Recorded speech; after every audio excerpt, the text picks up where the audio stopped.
এই মাহৰ অৰুণোদয় আঁচনি ধন কেতিয়া আৰু কিমানকৈ সোমাব, লগতে নতুনকৈ পাব হ'লে কি কৰিব লাগিব জানো আহক। লগতে ভিডিঅ'টো এতিয়াই শ্বেয়াৰ কৰি ল'ব। প্ৰথমতে যিসকলে এতিয়ালৈকে এবাৰো অৰুণোদয় আঁচনি ধন পোৱা নাই, সেই সকলোৱে নিজৰ নিজৰ সমষ্টিৰ বিধায়কগৰাকীৰ লগত যোগাযোগ কৰি অৰুণোদয় আঁচনি ধন লাভ কৰিব পাৰিব। কিন্তু এটা কথা মনত ৰাখিব, ঘৰৰ পৰিয়ালৰ কোনো লোকে চৰকাৰী চাকৰি কৰা হ'ব নালাগিব। তেতিয়া এই অৰুণোদয় আঁচনি ধন লাভ কৰিব পাৰিব।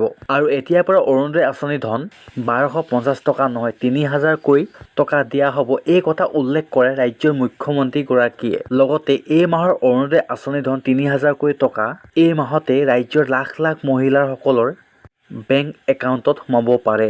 লগতে ৰাজ্যৰ মুখ্যমন্ত্ৰীগৰাকীয়ে এই কথাও কয় যে অৰুণোদয় আঁচনি ধন পাব হ'লে নিজৰ নিজৰ বেংক একাউণ্টটো ঠিক কৰি ৰাখিব লাগিব, তেতিয়া এই অৰুণোদয় আঁচনি ধন লাভ কৰিব পাৰিব। গতিকে খবৰটো পাই কেনেকুৱা পালে কমেণ্ট কৰি জনাব, লগতে ভিডিঅ'টো শ্বেয়াৰ কৰিব নাপাহৰিব। ধন্যবাদ।